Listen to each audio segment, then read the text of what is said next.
Estamos começando a melhor aula do MTech, a aula de arte. Comigo a professora Cláudia Cedrais e a assistência da professora Elci Paim. Bora lá para o nosso momento de exposição dos conteúdos.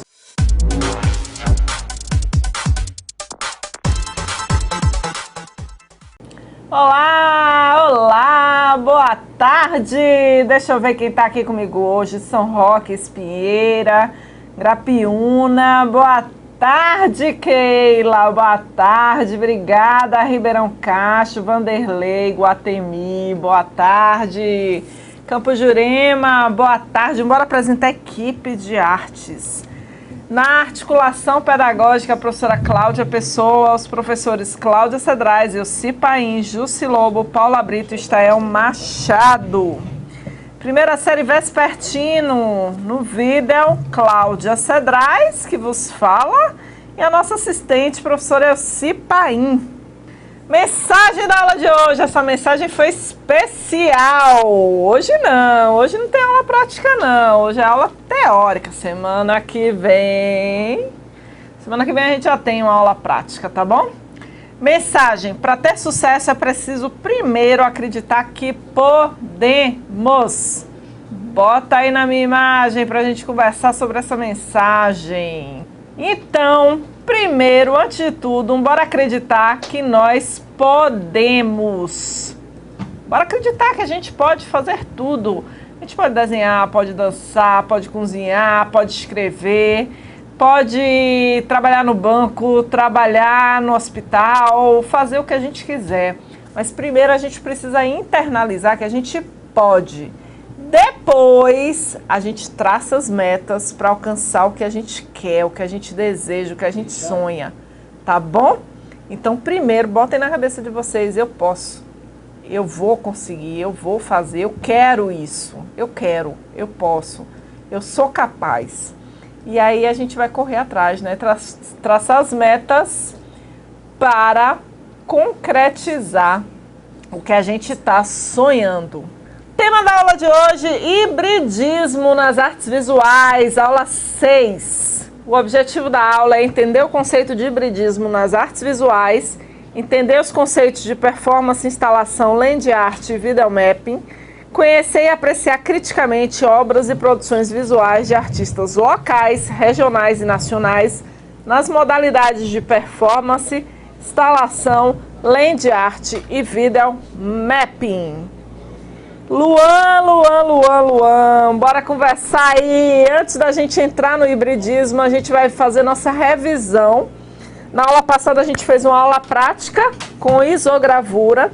E nessa aula prática, o pessoal da Agrovila, 6, mandou pra gente os trabalhos e eu preciso pontuar algumas coisas importantes. Se eu tivesse aí do ladinho de vocês, eu ia pontuar na hora que vocês estavam fazendo. Mas como eu tô aqui, distante, vocês mandam os trabalhos e eu vou pontuando algumas coisas. Esse primeiro trabalho aqui, eu tenho algumas possibilidades. Eu acho que ou aplicou pouca tinta, ou aplicou a tinta com pincel, ou esperou, aplicou a tinta e demorou muito de fazer a impressão. Então ela não ficou muito definido o desenho, certo? Esse aqui, eu não entendi direito, a intervenção no isopor, se o formato do isopor é esse, parecendo uma mão, não entendi direito, porque não é um formato convencional, E esse terceiro trabalho tem tinta demais. Foi tanta tinta que o desenho acabou entrando tinta na linha do desenho e a gente não consegue identificar o desenho.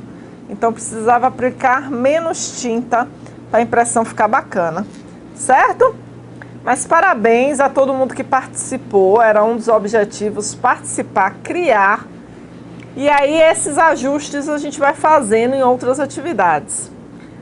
Outro trabalho enviado da Agrovila 6, olha o cavalinho como ficou legal. Eu acho que vocês estavam sem rolinho, porque a gente vê aqui as marcas do pincel, então eu acho que vocês estavam sem rolinho.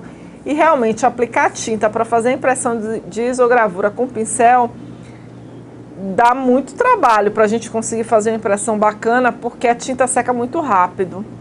E o pincel, quando você está terminando de aplicar no canto de cá, o canto de cá já está meio seco. Então tem que ser muito rápido e tem que ser um pincel muito grande. Eu acho que foi isso que aconteceu na Agrovila 6. O pessoal lá de Pirajá mandou esses trabalhos e eu fiquei intrigada também. Esse eu acho que imprimiu, depois pintou o papel. Acho que é o caso desse aqui também, né? Eu fiquei sem entender como é que vocês fizeram essa impressão. Se passaram o rolinho de duas cores diferentes, queria que vocês me explicassem depois como foi feito. E esse outro aqui que foi feita a impressão e depois foi pintado o papel. Mas ficaram muito legais os trabalhos. Perfeito, Magalhães, perfeito. Mas é isso mesmo. Eu não estou reclamando, eu não estou... Bota aqui na minha imagem. Eu não estou criticando vocês, certo? Me bota aqui. Eu não estou criticando vocês, mas é só pontuando algumas coisas que às vezes a gente fica em dúvida. Eu sei que tem uma limitação de material, nem todo mundo tem acesso a todos os materiais. Então, mas é bom a gente ir pontuando para os outros também verem como é o resultado, como é que fica o resultado se usar um pincel, por exemplo, né? A dificuldade que é utilizar o pincel. O rolinho é bom porque ele aplica uma quantidade de tinta uniforme e numa área maior do trabalho. Então a tinta não dá tempo de secar, porque a gente trabalha com a tinta que seca muito rápido, à base de água. Com o pincel a gente tem mais dificuldade, vai dar mais trabalho, vai dar uma textura diferente no fundo do trabalho. Eu não estou dizendo que está errado não, gente. Só estou dizendo outras possibilidades, mostrando às pessoas que trabalharam com rolinho qual é o resultado quando a gente trabalha com pincel. E alguns erros, às vezes a gente comete alguns equívocos no jeito que a gente está trabalhando, que aí eu estou tentando esclarecer agora, né? Porque eu não estou aí perto de vocês. Se tivesse aí pertinho, na hora que fizesse, eu ia dizer, olha, está demorando muito a placa de isopor. A tinta vai secar, então a gente, como eu não estou acompanhando de perto, nesse momento que vocês enviam as atividades, é a oportunidade que eu tenho para ir pontuando algumas coisas, fazendo alguns ajustes, que às vezes vocês ficam com alguma dúvida, não sei por que saiu assim. Aí eu estou esclarecendo, ó, saiu assim porque a tinta provavelmente secou no processo, né? No momento, você demorou muito tempo entre passar o rolinho e imprimir. Ou então, ó, professora, porque eu fiz e meu desenho não apareceu? Aplicou muita tinta. E em alguns momentos vocês vão além, vocês trazem inovações e eu fico curiosa para saber como essas inovações, né? Como foi que vocês chegaram nesse resultado? Porque arte é esse processo de aprender sempre. Por mais que eu saiba, sempre vai acontecer, sempre vão existir momentos que eu não vou saber, né? Vocês podem trazer uma inovação, vocês podem trazer uma novidade, uma nova forma de fazer, que aí vai trazer coisas novas e que eu fico curiosa de saber como vocês conseguiram aquele resultado, como vocês pensaram em resolver aquele problema, porque arte é processo. E a gente ganha muito quando a gente escuta o processo do outro, quando a gente conhece o processo do outro, quando a gente participa do processo do outro. Não é só fazendo, mas também vendo o outro fazer, acompanhando o fazer do outro, que eu aprendo também, certo? Pronto, perfeito. Não é porque às vezes as pessoas vão dizer assim, ah, professora, a senhora vai mostrar os trabalhos, só fica criticando. Não é, eu tenho que apontar algumas falhas, alguns erros, alguns equívocos e sinalizar também algumas situações que acontecem. É esse o momento que a gente tem, né, para eu acompanhar de mais perto a produção de vocês. Foi por esse motivo que eu criei o Facebook. Porque eu sentia a necessidade de ver essa produção de vocês, de ver se vocês tinham compreendido direito o que eu tinha explicado, se vocês conseguiram compreender e foram além, ou se vocês não conseguiram chegar lá. Então, por isso que eu acho bacana e faz parte do processo de artes, tá bom? Vou mostrar aqui, ó, o pessoal de Lagoa Clara, certo? Bigode é arte. Achei interessante a temática que vocês trabalharam, ó. Teve mais trabalhos, temáticas variadas, isso é muito bacana. E quando eu falo, ó, sinalizar, professora, por que ficou essas manchas brancas? Porque provavelmente a tinta ou secou ou na hora de imprimir você não passou o dedinho nessas áreas, então o isopor não estava totalmente plano.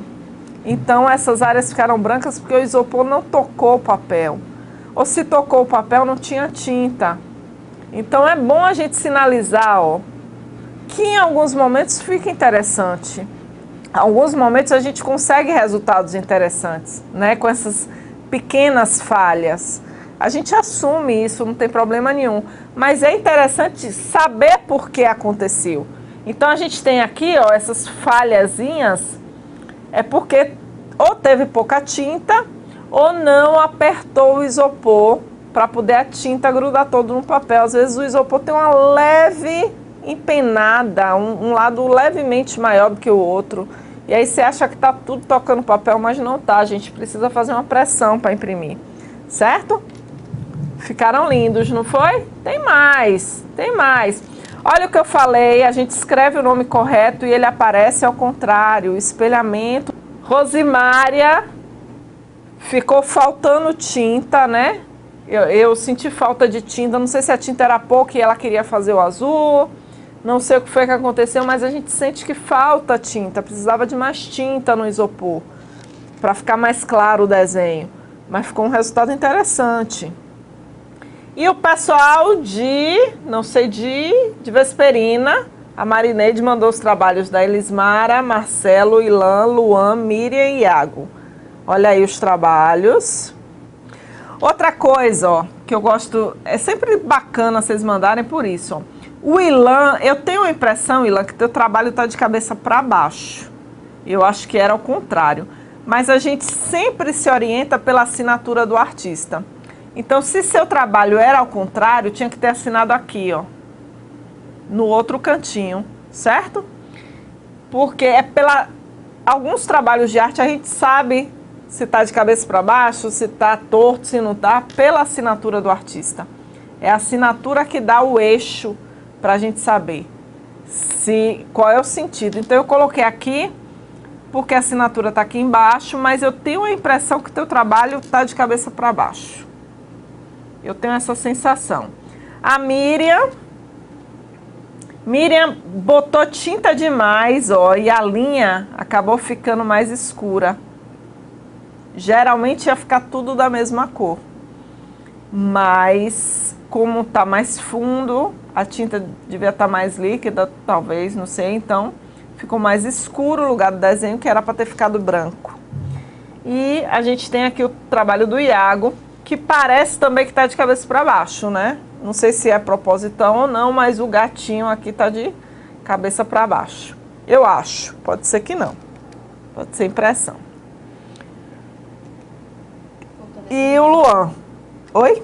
Ou seja, né? Ou tenha sido intencional, colocado assim mesmo. Exatamente. Mas, assim, eu lembro que o trabalho foi feito baseado no desenho que eu fiz, então, para mim, parece de cabeça para baixo.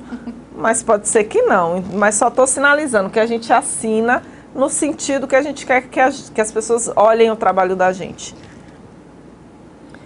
E o pessoal de Umbuzeiro também mandou os trabalhos, mandaram as matrizes e os trabalhos impressos. Gostei bastante. O pessoal de Livramento Iguatemi mandou ontem de tarde, não foi, os trabalhos. Olha, cuidado na hora que a gente vai imprimir para não manchar o papel, né? Não sujar o papel. Então a gente tem que ter mais cuidado na hora da impressão. No início é complicado mesmo, depois a gente vai pegando o jeito. Uns formatos super diferentes, mas eu gostei bastante dos trabalhos de modo geral. Aqui também, ó, a Karine botou tinta demais. Aí o desenho, em vez de ficar branco, ficou verde. E agora a gente vai para o nosso hibridismo, né? Vou ler aqui no dicionário o que quer dizer híbrido. Híbrido disse do indivíduo que resulta do cruzamento de dois genitores de espécies, raças ou variedades diferentes. É o caso da mula, que é resultado do cruzamento do cavalo com o jegue, que é um ser híbrido, né? Ele não se reproduz. Derivado de fontes dessemelhantes ou que está composto de elementos diferentes ou incongruos. Bota aqui na minha imagem. Então, a partir da definição do dicionário sobre hibridismo, a gente supõe, deduz, que quando a gente está falando de um trabalho de arte híbrido, de um objeto de arte híbrido, a gente está falando de um objeto que foi construído utilizando técnicas diferentes ou que foi construído utilizando linguagens diferentes, várias linguagens juntas, que é o caso de alguns exemplos que eu trouxe para vocês.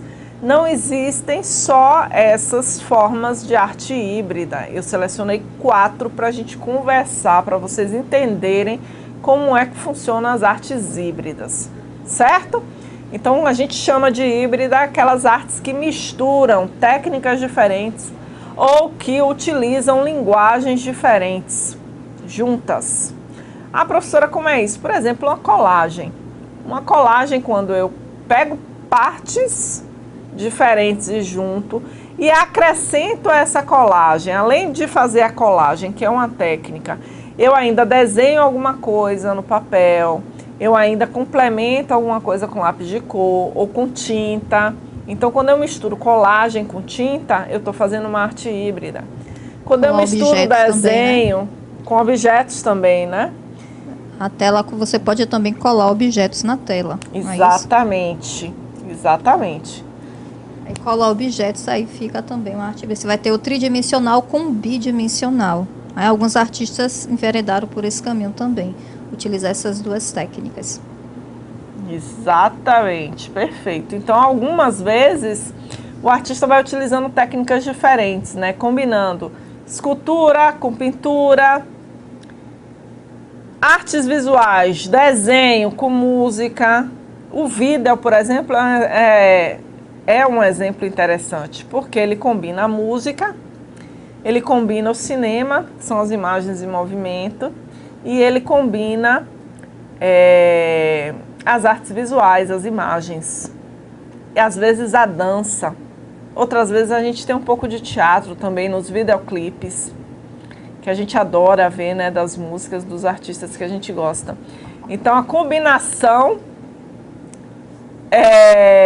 desses materiais é que forma a arte híbrida, certo? Também acho, professora Elci está toda cheia de charme, toda estilosa. Então, bora lá. Quais foram as 4 linguagens híbridas que eu trouxe para a gente conversar? A primeira é a instalação.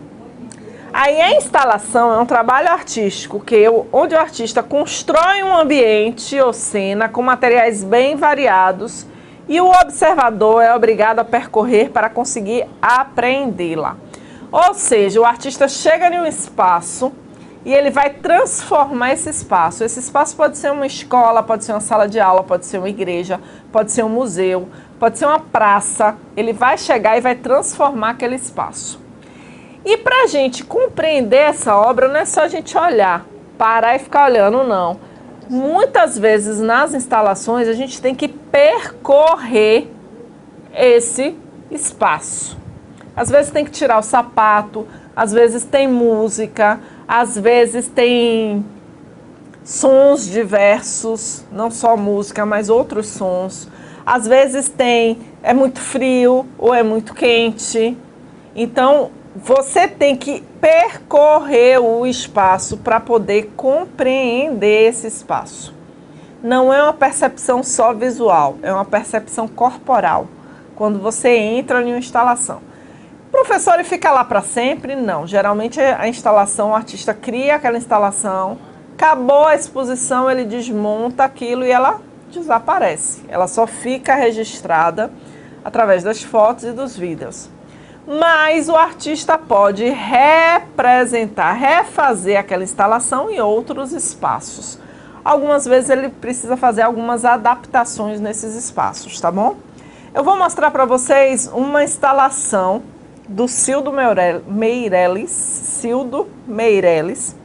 que está em um museu de arte contemporânea aqui no Brasil, lá em Minas Gerais. Um museu belíssimo, eu não conheço pessoalmente, né, mas tenho muita vontade de conhecer. Que fica lá em Inhotim, perto de Brumadinho, onde rompeu a barragem. Mas é um museu de arte contemporânea que tem várias instalações. Então, alguns prédios foram construídos para abrigar essas instalações, que foi o caso do trabalho do Cildo Meirelles. E aí eu trouxe um videozinho para vocês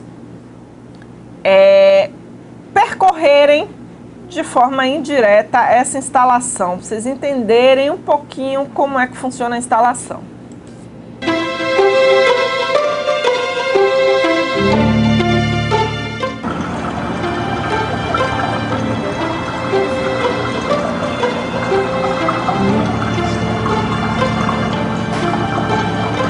O pai dele tinha um amigo que era jornalista e esse jornalista ele morreu.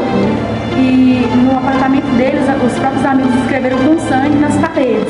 E a partir disso ele começou a colecionar objetos vermelhos. Aí por isso, do vermelho também que ele fala, essa sala que ela poderia ser de qualquer cor. Mas o vermelho, por causa desse acontecimento, e também porque o vermelho ele pode ter vários significados. Pode ser amor, pode ser vida, como morte, enfim.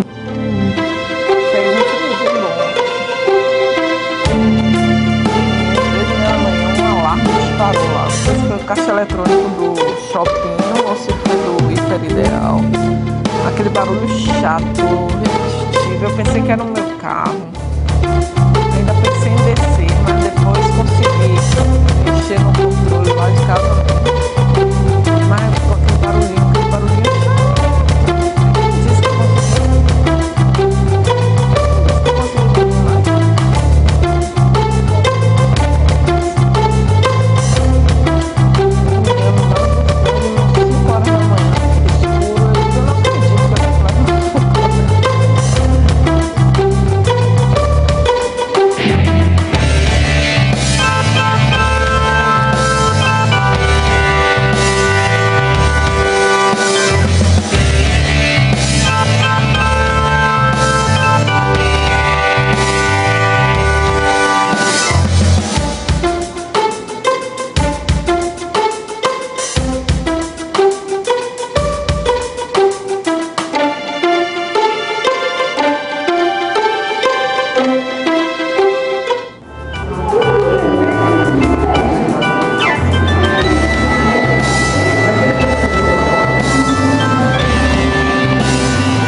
Pronto. Então viram? Desculpem aí pelo making off, tá? Geralmente fica fechado o áudio, mas vocês souberam um pouquinho aí da resenha da minha vida hoje. Então, olha, perceberam o seguinte, encantador, né? Vermelho chama a atenção. Vocês viram que ele, a partir de um acontecimento na vida dele, de um amigo que se matou, ele ficou impressionado e as paredes estavam pintadas de sangue, né? E aí ele ficou impressionado, passou a colecionar objetos vermelhos e ele resolveu construir um ambiente onde tudo era vermelho. Tudo era vermelho. Na verdade, essa instalação é composta por 3 salas, a gente viu 2 salas. Então você tem esse ambiente todo vermelho, que observem o seguinte, a gente traz o vídeo, mas a impressão de você entrar nesse ambiente é completamente diferente da gente ver um videozinho, né? A nossa percepção é diferenciada. Aí você tem essa sala com todos os objetos vermelhos, depois você entra em outra salinha escura, com aquele vidrinho derramando, aquele aparentemente um líquido, mas é um desenho no chão.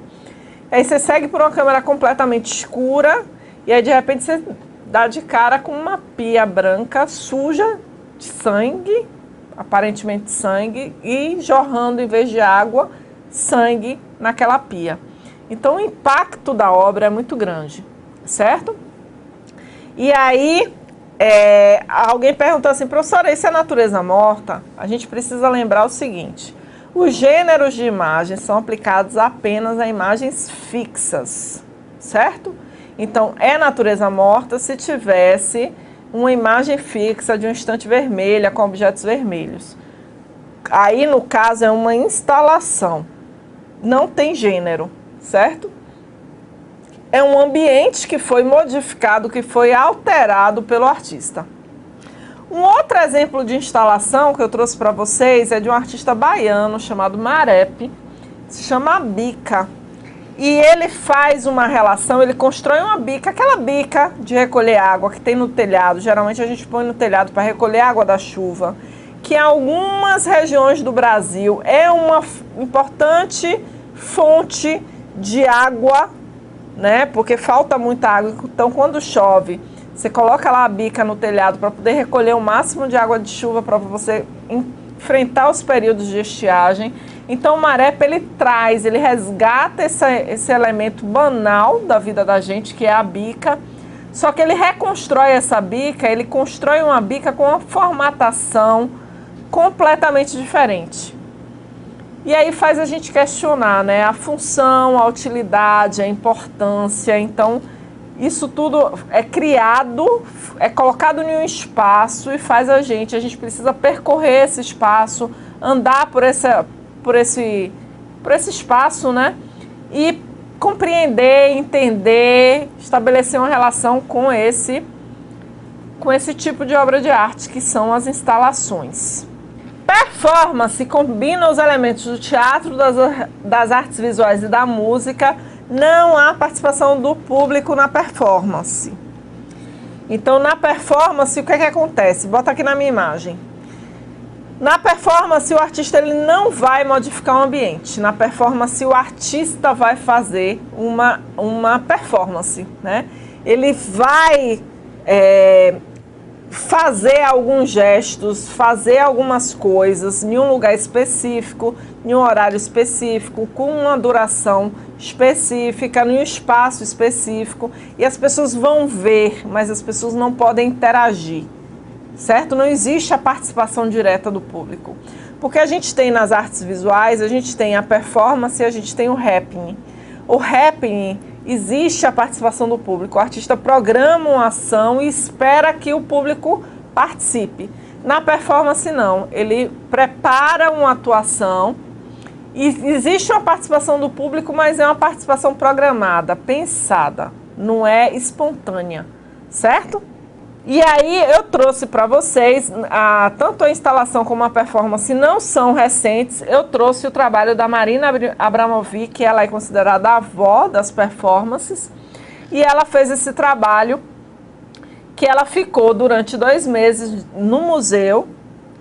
Foi uma performance comemorativa, se eu não me engano, dos 30 anos dela como performer. E aí ela ficou no museu sentada durante 8 horas todos os dias. Ela ficava sentada nessa cadeirinha, com esse vestido vermelho, com essa trança assim do lado, cabelo preso assim. Tinha essa mesa e essa outra cadeira ficava vazia. E aí as pessoas que visitavam o museu tinham a oportunidade de sentar nessa cadeira e ficar durante 1 minuto interagindo com ela. Ela não falava nada, ela ficava só olhando para a pessoa, certo? Então, era uma performance que ela desenvolveu. Combina elementos do teatro, né?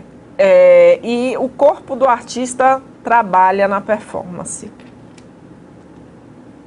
Ela pode repetir essa performance várias vezes, sempre que ela quiser, certo?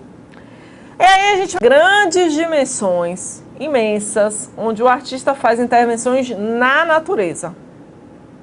Então, o artista ele vai pegar, na maioria das vezes, elementos da natureza e modificar esses elementos, construindo, fazendo seria uma espécie de intervenção, né, na natureza.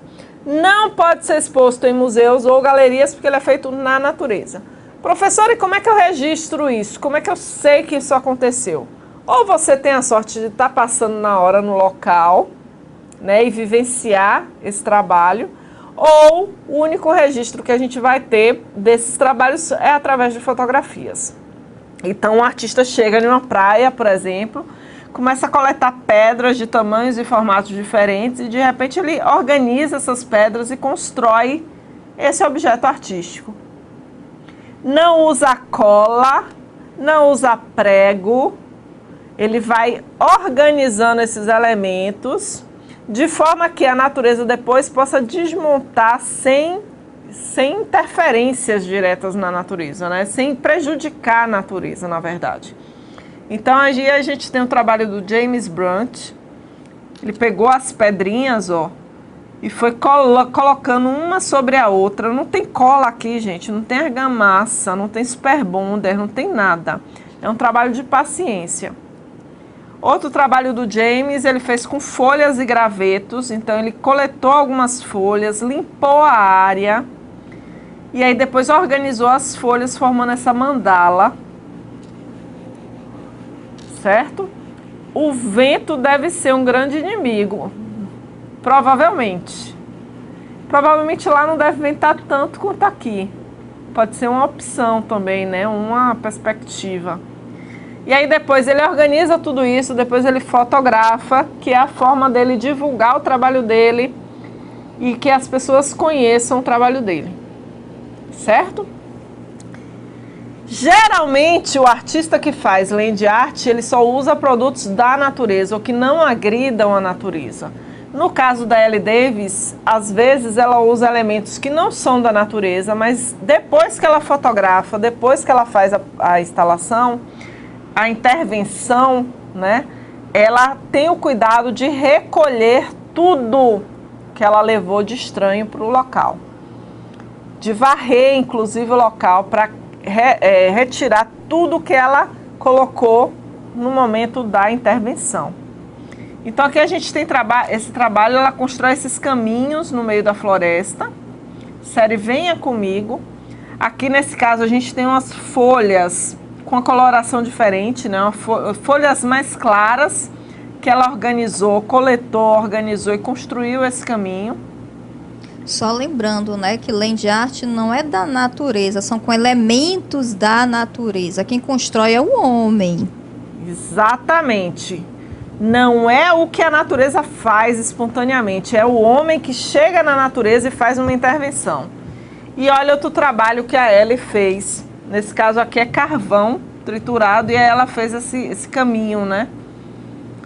Tem outros trabalhos da Ellie também. Eu trouxe esses dois para ilustrar, para a gente deixar bem claro isso. São intervenções que o homem faz na natureza e quando ele utiliza materiais que não são da própria natureza, ele tem um cuidado depois de recolher todos esses materiais. Ele não deixa nada na natureza, certo? Ele faz a intervenção, fotografa.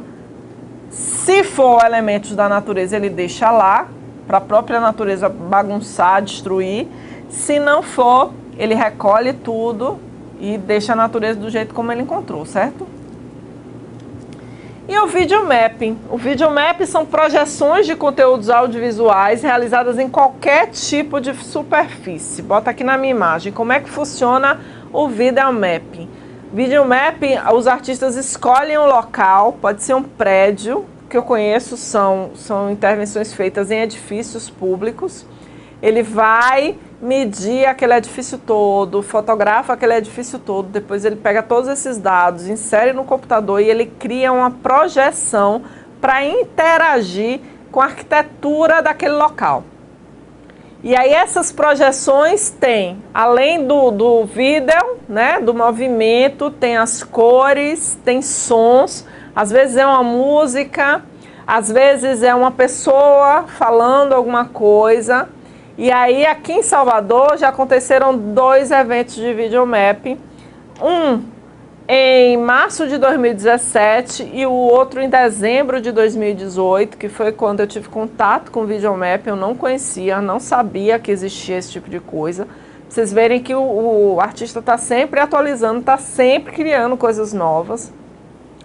E aí eu trouxe para vocês 2 videozinhos de cada um desses momentos, né? Então a gente tem o primeiro, a Letícia Pantoja, Rio de Janeiro. Esse aqui foi em 2018, foi ano passado, no Fórum Rui Barbosa. Posso ir? Então observe com atenção como ela faz as intervenções no vídeo. Dormida pero despierta, escucho voces con la boca abierta. Cierro los ojos y viajo, vuelo alto en mi sueño y bajo. Me mareo al caer de la oscuridad del cielo. Colgada de los pies, entro con mis trenzas en el suelo.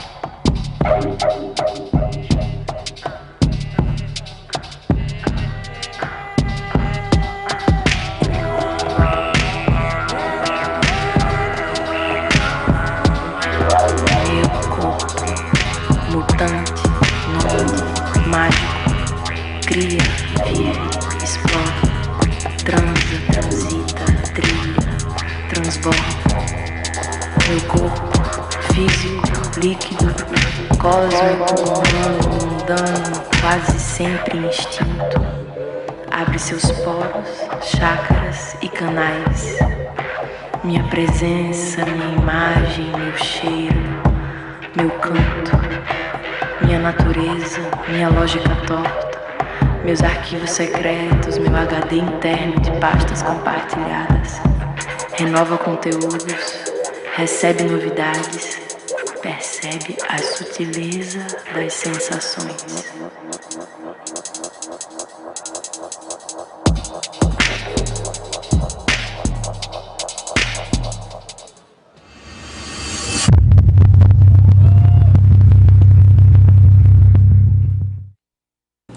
Gostaram? Curtiram? Vocês viram a maneira como ela fez as intervenções? Agora eu vou mostrar um outro, que foi feito em outro prédio, no Palácio da Aclama... Palácio Rio Branco. Palácio Rio Branco. De manhã eu falei certo. No Palácio Rio Branco, aqui do lado do mercado do Elevador Lacerda, tá bom?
Me contem o que acharam. Massa, né?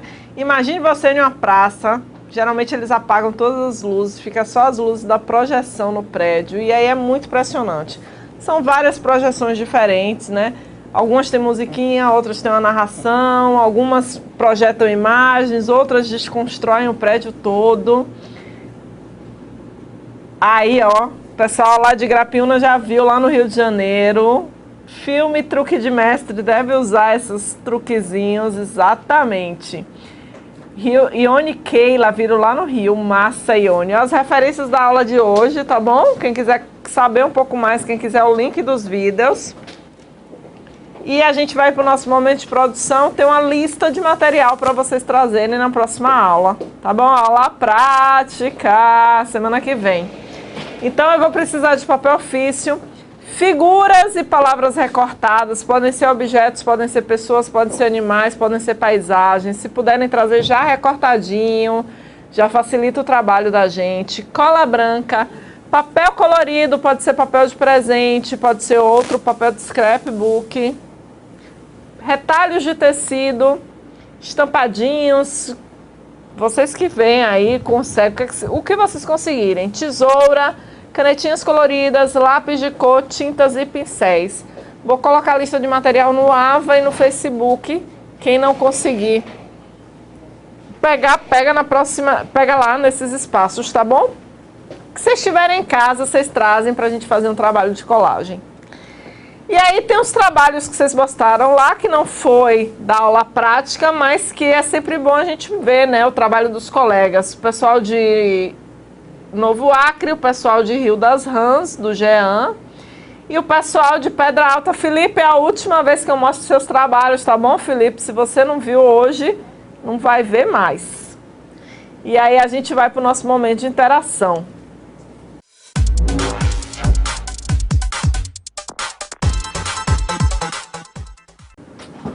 É isso aí.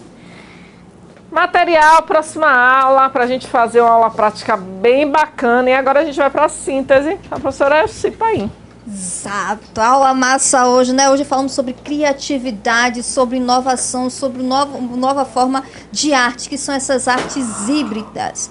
Arte contemporânea, arte onde a gente vai misturar as linguagens, uma ou várias. A gente está sempre falando da criatividade. O artista está aí, ó, sempre se reinventando. Das artes híbridas, hoje nós falamos sobre performance, é onde o artista ele vai modificar um ambiente, ou vai criar uma cena onde o espectador ele faz parte, ele vai interagir com a obra. Falamos também da instalação, né? Onde o artista ele também, o corpo do artista vai fazer. Não, eu troquei. Instalação. Não, eu troquei. A performance, né? A performance, a instalação é o ambiente. Agora sim, falei ao contrário. Na performance, o corpo do artista também vai fazer parte da apresentação.